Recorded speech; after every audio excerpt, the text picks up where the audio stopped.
Transformar dados em insights que embasem as suas decisões estratégicas é um grande diferencial competitivo para a sua empresa. E te ajudar nisso é a missão da nova divisão de negócios da Unisoma, dedicada à inteligência de mercado.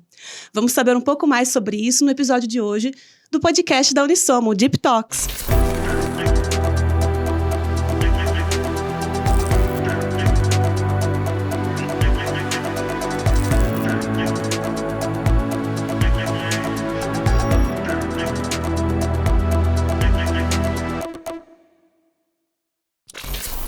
Eu sou Mônica Quashi e tô aqui com o Adriano Tomás, meu parceiro de sempre. E quem são os nossos dois convidados de hoje, Tomás?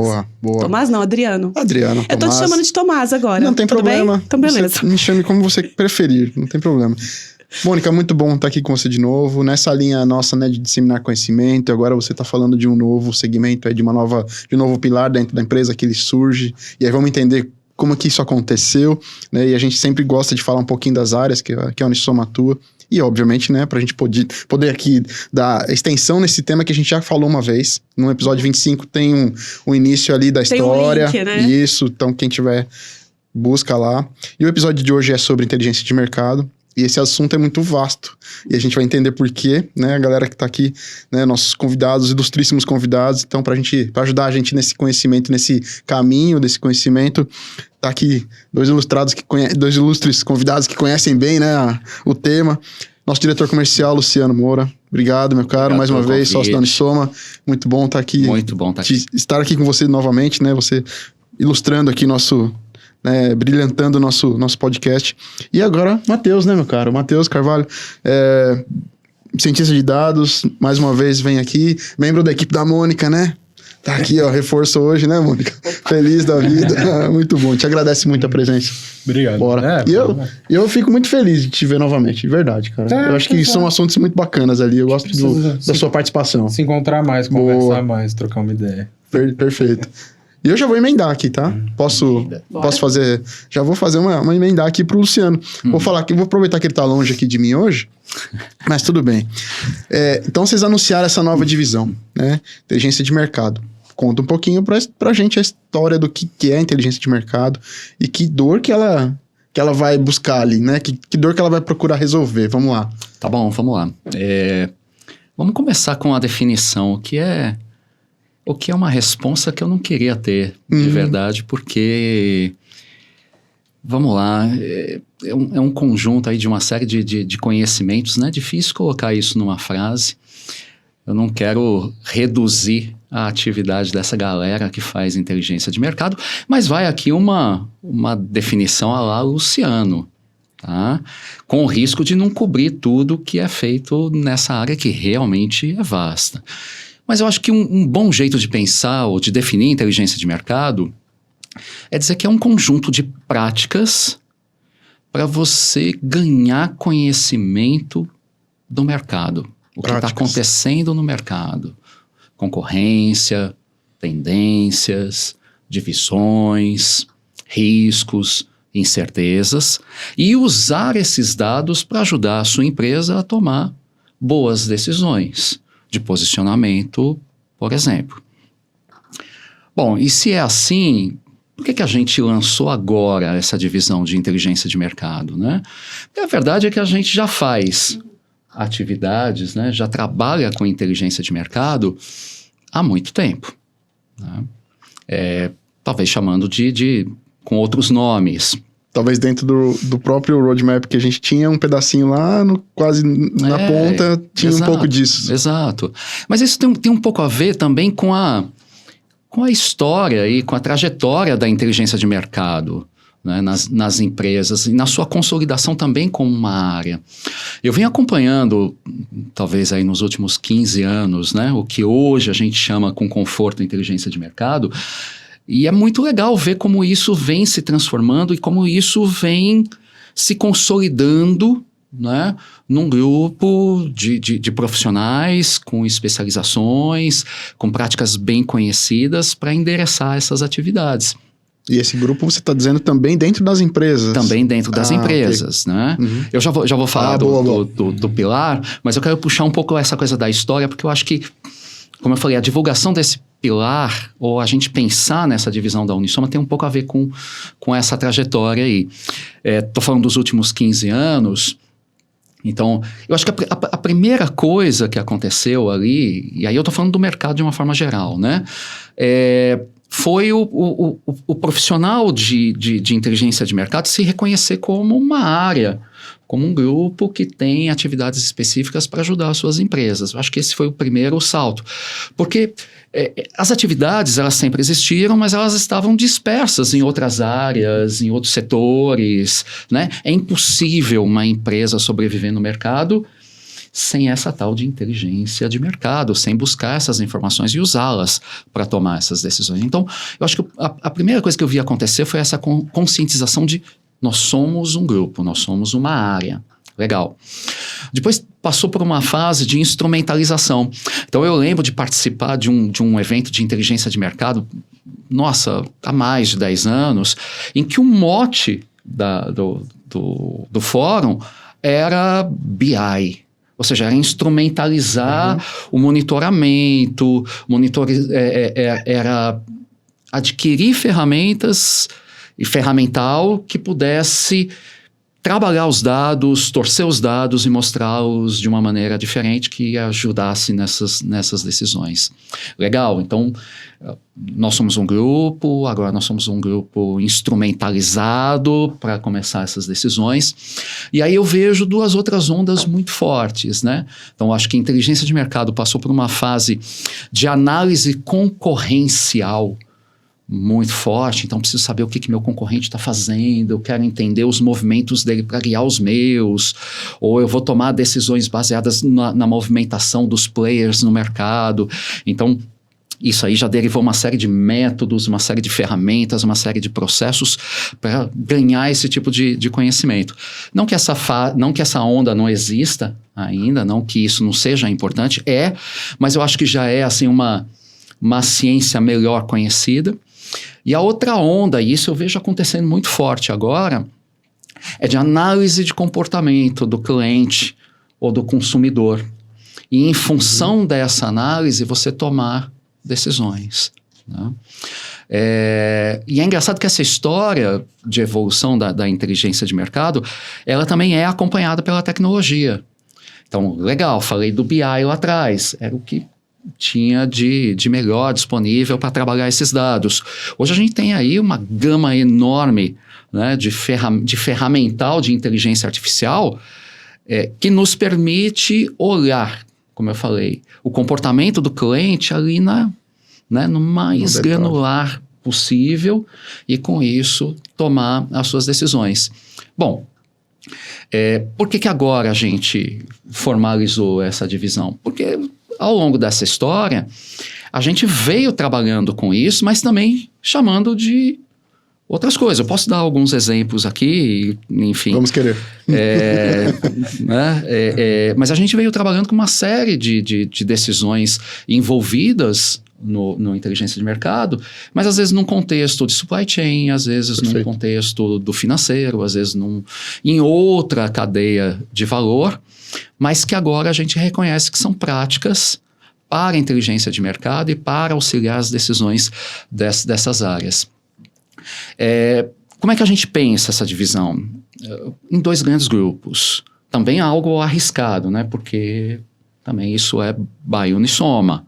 Né? A gente pensa muito num grupo de práticas e ferramental que a gente chama de Customer Analytics e um outro que a gente chama de Marketing Analytics. No Customer, você tem lá decisões como churn, retenção de clientes, personalização de ofertas, entendimento da demanda. Já no Marketing Analytics, você vai olhar não a previsão de demanda, mas o demand sensing, você vai olhar a segmentação de clientes, enfim, tem um conjunto de práticas aí que a gente colocou num mesmo balaio para que a oferta fique mais clara, né? O que você está trazendo, esse ponto de que agora a Unisoma percebeu que isso está chegando, né, essa reunião aí de atividades está fazendo parte agora do que a gente tem como experiência, né? E isso é muito legal. Antes da Mônica, de passar a palavra para a Mônica dar continuidade aí também, tem um ponto legal. Meu pai era gerente de mercado. Essa palavra hoje é muito maluca, né? Isso há muito tempo atrás.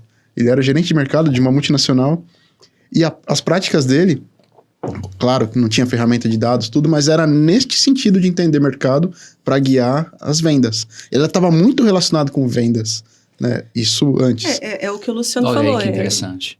É o que o Luciano colocou, né? Já existe há muito exato. tempo. Talvez não com o nome de inteligência de mercado, talvez não com o ferramental que existe hoje, mas, né, como o Luciano falou bem, você tem que saber o que o seu concorrente está fazendo, você tem que saber o que está acontecendo no mercado para tomar decisões. Você não vai tomar decisão sem saber para onde o mercado está indo, Perfeito. né? E esse direcionamento é legal, porque você tem olhar pro seu cliente, né? Para quem vai consumir seu produto, e você tem olhar também para os seus concorrentes. Aí uma pergunta, aí depois fiquem à vontade, né? O concorrente também não quer saber o que o outro está fazendo em termos de tecnologia? Isso também não envolve inteligência de mercado? É uma curiosidade que eu tenho. É porque ele quer fazer igual. Puxa, meu concorrente está usando o XPT, não sei das quantas lá, eu também quero usar. Mesmo que ele não tenha muito direcionamento. Não tem um pouco disso, de estar na frente ali, de ser estar na vanguarda no uso de tecnologias e tal. E aí também a gente não entra nessa história. Tem uma retroalimentação na coisa. Não, tem, claro, uma coisa puxa a outra, né? Esses dias eu ouvi uma coisa muito, muito legal que eu quero trazer aqui rapidamente, que é essa história. A inteligência de mercado e a inteligência artificial, ela substitui a inteligência de mercado ou substitui o profissional de inteligência de mercado? E a resposta é não, né? Não, é isso que eu ia puxar. A resposta é não. Uma coisa é a prática, o objeto, a decisão. A outra coisa é o ferramental que você usa para isso. Então, o IA, ele não veio para substituir, ele veio para somar, né? Ele veio para dar instrumentos a mais para esse profissional. Bacana. E aí, Matheus, então, como é que você vê isso? Pois é, puxando esse gancho, é exatamente disso que eu estava querendo trazer aqui, que a IA, inteligência artificial, é um punhado de ferramentas, né, que a gente usa para conseguir melhorar as decisões do nosso cliente ali, né? Como é que isso surgiu, assim, eu trazer meio que um histórico da minha experiência, né, na Unisoma. Surgiu ali, a gente faz o SNOP, né? O SNOP é um braço muito forte da Unisoma. E tem um SNOP padrão, que é o seguinte, na parte da ciência de dados, né? A gente chega, pega os dados, trabalha os dados, tem até uma imagem já instaurada, assim, do cientista de dados, aquele cara que tá lá com fone de ouvido no canto, com uma tela de desenvolvimento, assim, e ele entrega uma previsão fixa. Mês que vem, nossa demanda vai ser tal, X, ponto. Beleza. E aí essa demanda, essa previsão vai para um consenso, né? E ali tem uma validação subjetiva de falar, tipo, não, peraí, o cara chegou nesse resultado, mas a gente sabe que mês que vem o dólar deve cair, então isso vai ter um impacto aqui, diminuir um pouco a demanda, e aí você chegava num resultado final. E o próximo passo era preparar a empresa para atender essa demanda com o menor custo possível, né? Bem, o que a gente quer fazer com a inteligência de mercado? É dar o próximo passo. É dar uma luz sobre essa demanda, né? Perguntar o seguinte, beleza, a gente vai ter uma demanda de X mês que vem. Mas, assim, todos os clientes são iguais que estão ali? Ou tem algum que é diferente? Tem algum que, por exemplo, é mais sensível ao preço, que a gente conseguiria fazer uma variação pequena ali do preço e trazer mais gente aqui para dentro? Ou não, o contrário? Se a gente variar o preço um pouquinho para cima, não vai perder tanto cliente. Estou falando de elasticidade aqui, né? E aí você está olhando para segmentação também. Exatamente, para segmentação. Exatamente para segmentação. Então, tem clientes que vão ser mais... sensíveis? Mais sensíveis ou não? Ou, por exemplo, existe um canal de vendas que é muito melhor do que os outros. E por que ele seria melhor do que os outros, né? Mas, assim, Mas isso depende também do público-alvo que você quer, né? Isso que é legal, né? A inteligência vai te trazer essa informação até prévia, né? Que tipo de público que você quer atingir para aquele produto? Exatamente. Ou para onde você quer expandir? Ou qual público você consegue atingir com maior facilidade. Perfeito. Né? Que eu acho que aumenta a sua chance ali, né? Exatamente, de conseguir concretizar uma venda, né? Por exemplo. E aí, assim, qual é o problema? A inteligência artificial, IA, é um instrumental, né? Mas qual é o problema disso? É que esse instrumental, com muita frequência, ele é uma caixa preta. Então, você entra com inputs ali, ele te dá um resultado, em geral um número, e você tem que transformar isso em alguma coisa que seja útil para o cliente ali. Até, por exemplo, você pensar nesse sentido, o ChatGPT é uma caixa preta. Você entra lá com um prompt, sai uma resposta, você não sabe por que aquela resposta saiu ali. E o que a gente quer é tentar abrir um pouquinho dessa caixa preta. Por que essa resposta? Por que esse tipo de segmentação, de clusterização, de melhora de um canal? E até acho que também para parametrizar, né? Você comentou a questão de cada vez mais, né? O que está influenciando? Você citou rapidamente o dólar, né? Sim. É uma variável externa, né? Exatamente. O cientista de dados talvez não tenha incorporado aquilo porque não estava ali na decisão. Exatamente. E isso vai retroalimentar. Agora você precisa colocar essa informação ali dentro. Como é que funciona isso? Exatamente. Né? E é muito do que o Luciano falou. Existe já um conhecimento tácito a respeito disso, né? A gente sabe muito disso. A nossa ideia é tentar organizar e dar dimensões para isso, para esse conhecimento tácito. Parametrizar, né? Por aí. Isso, exatamente. Né? Legal. Simples, tranquilo. Simples. Considera tudo que você imagina no universo e põe aqui dentro do modelo. Mas, assim, só para terminar aqui, o SNOP é um exemplo, né? Sim. Do que a gente pode fazer. Mas a aplicação desse tipo de pensamento pode ir para muitas outras áreas, pode se aplicar de muitas outras formas. Sei lá, retenção de talento. Por que não, né? Análise de risco, de fraude. Será que a gente consegue? Podemos também brincar disso, né? Tudo que impacta, de fato, né, na sua decisão de que está olhando para o mercado, né? No final das contas. Sim. O quanto que você consegue ter aderência, sim. Né, daquilo que o público está buscando, que o seu cliente está buscando. Uhum. E a precificação disso também está envolvida, né? Sim. Agora, a gente parte para a complicação do nosso trabalho ali, é que a gente sabe que são várias coisas se retroalimentando ali, trabalhando para gerar algum tipo de variação de demanda, por exemplo. E, beleza, se a gente quer mostrar só uma variável, como é que ela se comporta, a gente até consegue fazer com uma certa facilidade. Agora, a gente sabe que é um conjunto de variáveis Perfeito. Trabalhando ali. E você trazer esse insight, deixar ele de uma forma clara e criar alguma coisa que pode ser operacionalizável numa estrutura enorme que uma empresa tem, por exemplo, é o grande desafio. Vocês são linguistas, né? Vocês são linguistas, tradução dos dados para o... Exato, por aí. Vocês são tradutores, né? Por aí. Legal. E tem que traduzir de uma forma que o outro entenda e que consiga fazer alguma coisa com aquilo, né? Legal. Que não adianta falar do tipo, se o dólar baixar, a sua demanda vai crescer. Tá, mas o que eu faço? Eu não consigo mudar o dólar. Tem a previsão junto, né? Então, assim, isso é legal. Junto, exatamente. E o que tem aparecido de demanda? Aproveitar o gancho, você falou de demanda, mas eu tô perguntando agora de demanda mesmo nessa linha, né?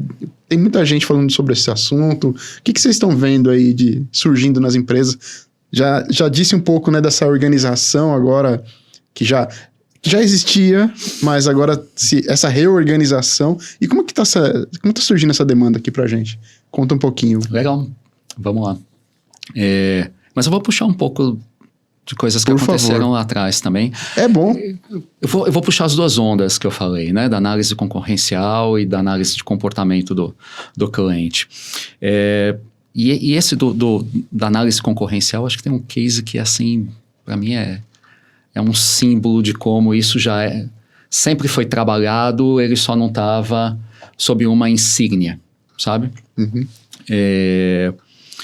Nós trabalhamos durante um tempo com indústrias de cimento né? E nós começamos o trabalho com a líder de mercado no Brasil, tem um share absurdo, e era um desafio de redefinição de estudo de malha logística. Isso tem um nome, né, dentro do mundo de supply chain, isso é um network design. E a gente já tinha feito network design em outras áreas e tal. Nessa é interessante porque eles têm uma área, já tinham naquela época, uma área de inteligência de mercado e tal, então sempre, né, de maneira frequente, tomando decisões de, eu expando a capacidade, ou onde eu vou posicionar uma nova planta, se é próximo dos meus fornecedores, que modais que eu vou utilizar e tal, enfim, decisões típicas de network design. E foi assim com essa líder de mercado, né, um olhar mais para o próprio crescimento, né, a própria evolução da sua malha. Legal, bacana, entregamos lá o network design. Passou um tempo, a gente fez um trabalho, fomos convocados a fazer um trabalho muito parecido com outro player do mercado, com um share menor, as mesmas perguntas e uma adicional, que era, só que eu quero essa análise multiplayer, porque eu quero entender onde eu consigo chegar, né, em que regiões eu consigo chegar com um custo operacional mais interessante que os meus concorrentes para ganhar share naquele mercado. Quando eu trago esse elemento, né, eu preciso olhar para o movimento dos meus concorrentes, né? Só muda tudo.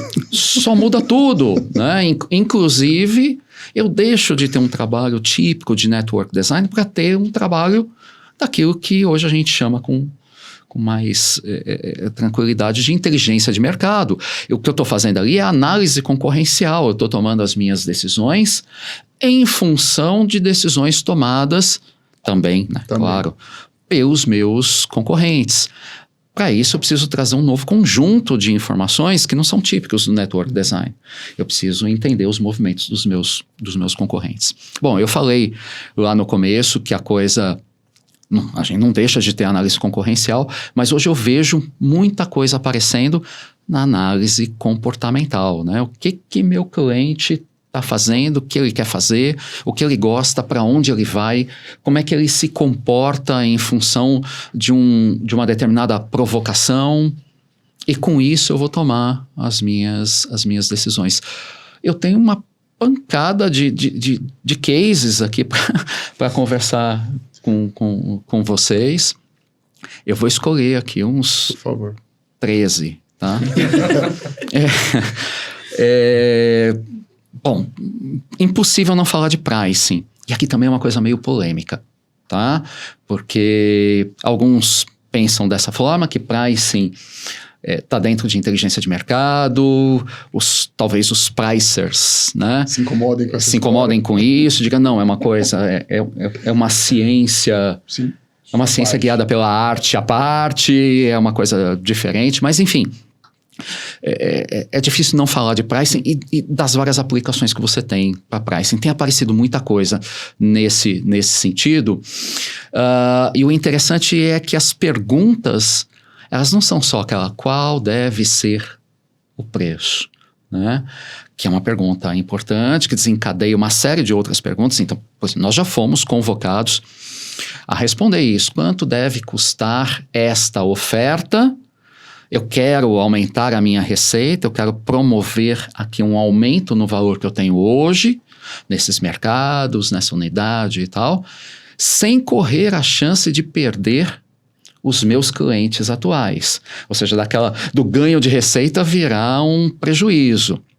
Bom, aí você tem que fazer uma série de outros estudos, você tem que entender o potencial de churn, né? Você tem que criar modelos de churn, em que situações isso acontece, para aí sim você responder o preço. E o preço está relacionado também com o custo, né? Diretamente, porque então você tem que ter dados para que traga essa integração, para te fomentar isso também, né? Não adianta só ficar olhando para fora, mas você tem que olhar também interno. Pois é, olha, inteligência de mercado, pricing, estando contido ou não uma na outra, enfim, não vem ao caso, é trabalhar com incertezas. Melhor maneira de você trabalhar com incertezas não é faroeste caboclo, sabe? Aquela coisa, seu futuro era incerto e ele não foi trabalhar. Não, cara, você tem que ir trabalhar com isso. Não, Seu futuro é incerto e você tem que trabalhar. E você tem que trabalhar. E a melhor maneira de você trabalhar com isso é com metodologias que te permitam olhar para os dados, né? Perfeito. E aí sim tomar as decisões. Mas eu estava falando de outras coisas que têm aparecido com pricing, né? Um caso recente que eu achei super interessante tem a ver com desconto. Então, assim, legal, eu tô mapeando que eu tenho aqui um cliente que vai sair da minha base. Veja, o tipo de problema que serve em qualquer cadeia de valor, né? A gente não precisa estar falando só de supply chain aqui, não. Então, eu sei que tem um risco. Legal, uma maneira de lidar com isso é oferecer a ele um desconto, uma condição comercial mais vantajosa. Só que isso tem uma curva, né? Então, às vezes eu ofereço mais do que eu preciso oferecer, né? Tem uma coisa de elasticidade, você citou elasticidade, né? Sim. Tem um estudo aqui de elasticidade que é interessante. Até este ponto é interessante e faz diferença para ele. Uhum. A partir deste ponto aqui, Só vai fazer a diferença pra ele mim. já topou, vai fazer diferença para mim, né? Vai tirar alguns milhões do meu recebimento. Então, saber o ponto em que você para, ou seja, para este tipo de cliente que tem este comportamento, não interessa oferecer nada. Mas para o cara que vai aceitar, olha, eu venho só até aqui que já está bacana. Ele já vai... Já me ajudou. Já me ajudou. Então, a gente tem feito estudos desse tipo. E assim, e os savings que isso gera são assim, absolutamente expressivos. Porque isso é intangível às vezes, né? Você não sabe quanto você vai perder de cliente. Sim, Mas a previsão não é muito boa. Você fala, vou tentar garantir, né? E assim, Muito é legal que eu trabalhei nesse case específico. Opa, tá vendo? Não falei à toa. Não falei à Mas a toa. galera aqui, você vê, a gente puxa. E uma das coisas, a gente começou analisando os dados e falando assim, talvez o desconto não seja variável que consiga atrair mais renovação, no caso ali. Era um público que tinha uma dívida, né? E a gente queria saber qual que seria o melhor desconto para dar. A gente chegou numa reunião com o cliente falando, talvez não seja a dívida a coisa mais importante aqui. A gente pode olhar, por exemplo, que o percentual de aprovação do cliente, do aluno é muito importante. Então, por que a gente não vai atrás de tentar oferecer para esse aluno que está com uma dívida já uma prova extra na hora ali da renovação, uma coisa desse tipo. E a gente recebeu a segunda resposta, olha, isso é uma ideia super interessante, mas o que a gente pode fazer agora é dar desconto. O que é operacionalizável agora é dar desconto. Ou seja, esbarrou naquilo que eles conseguiam. Exatamente, naquilo Interessante. que eles conseguiam fazer, que era dar o desconto. E aí, o que a gente foi fazer? A gente pegou os alunos, ordenou eles pelo tamanho da sensibilidade, exatamente esse ponto que a gente estava falando, o tamanho da sensibilidade ao desconto, e fomos ver qual o desconto que a gente dava. E aí tem um pulo do gato, né? Que foi uma discussão interessante que teve na época ali da montagem desse produto. Que, assim, a gente chegou à conclusão polêmica de que a gente dá um desconto maior para quem é menos sensível. Puxa. Porque o cara que é muito pouco sensível, se você dá um desconto pequeno para ele, não vai fazer diferença. Pra ele. Para ele. Ele não consegue perceber essa... Ele não vê valor naquilo. Ao mesmo tempo, o cara que tá já ali quase renovando, a gente chega e fala, 5% aí, que tal? Bacana. Aí já pronto. Você tá citando um caso, claro, né? Um case educacional, pelo visto. Mas nós, como consumidores, né? Eu me senti uma vez... Vou citar um caso, acho que vocês vão se reconhecer. Eu fazia uma assinatura de um produto há muito tempo. Eu era cliente há 8 anos, sei lá. E, de repente, a própria empresa criou uma estratégia de marketing para pegar um share, provavelmente, né? Que eles deram um desconto para quem estava entrando. Eu me senti lesado. Mas, camarada, peraí. Então eu vou cortar a assinatura aqui, vou entrar de novo, porque eu vou conseguir ter melhor condição do que eu, que já sou cliente há 8 anos. Isso fere bastante, né? Então, Sim. tem uma preocupação gigante nessa história. Sim, sim. Né? Porque a sensibilidade é muito...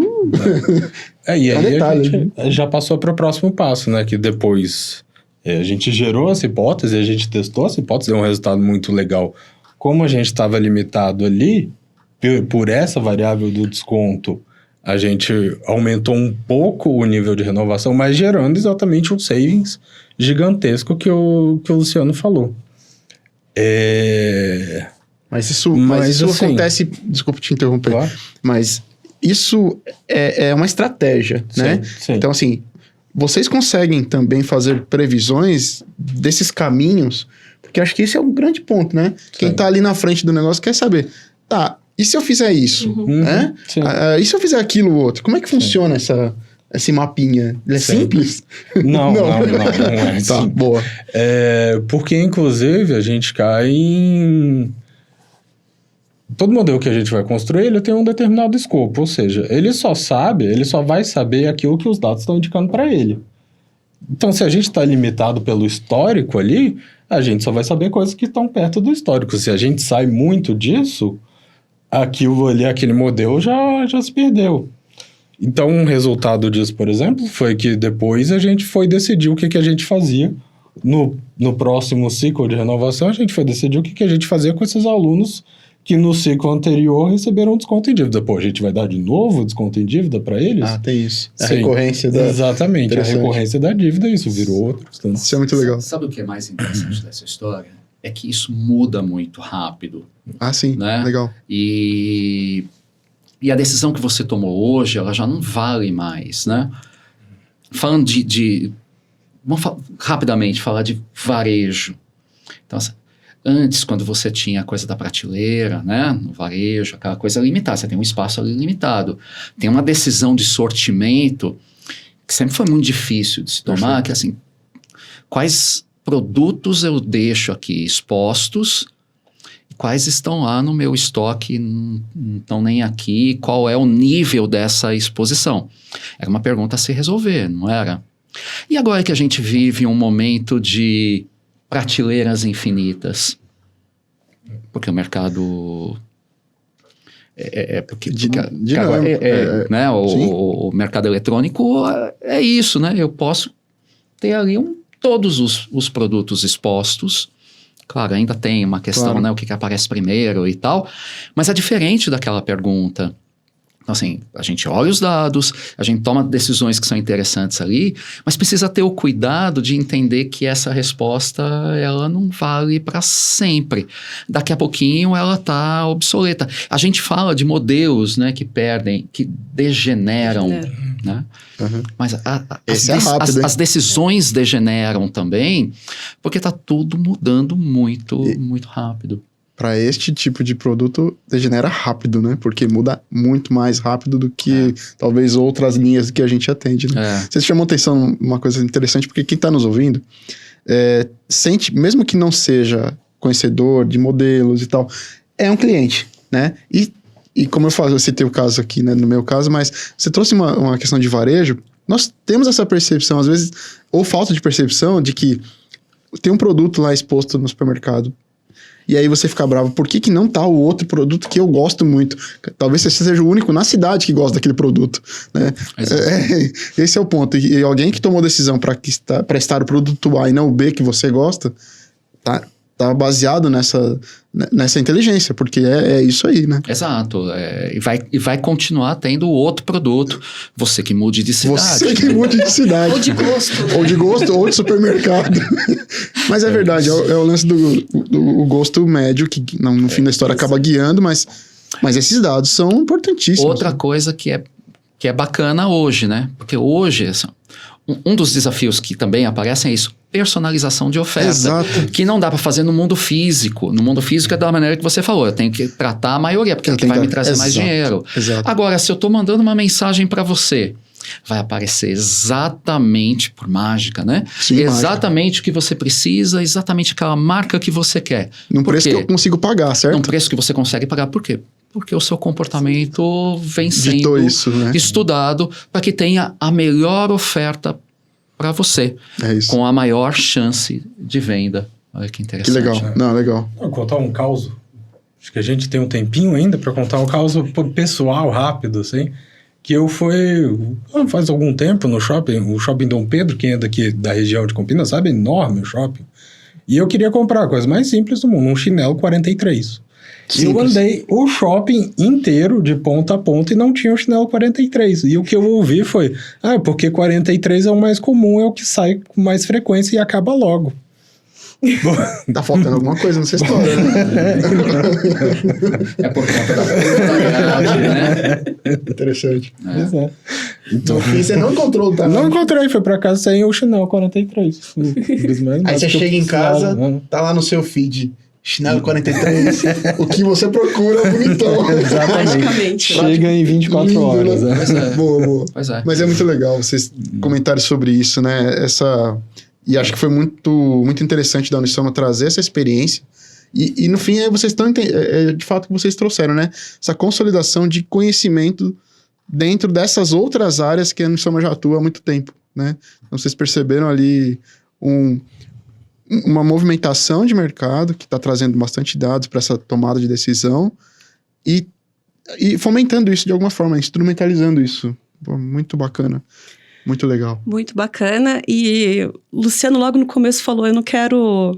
Como é que era? Eu não quero me restringir, né? Porque é uma coisa muito vasta. E, de fato, é muito vasto, muito. né? A gente viu que tá dando papo aqui, ó.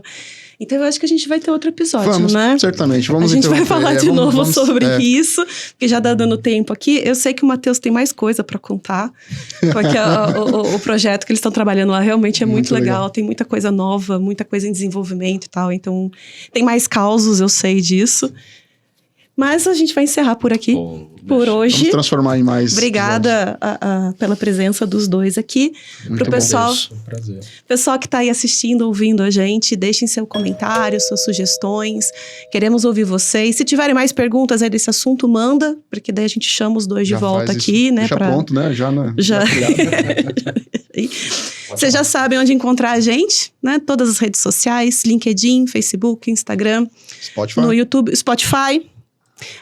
E no próprio site da Unisoma. Isso. Tem lá já um link que te leva direto para todos os episódios e tem um formulário lá para você entrar em contato direto com a gente. Então, aguardamos a sua mensagem. De novo, muito obrigada, presença dos dois aqui. Legal. E até mais, gente. Até mais.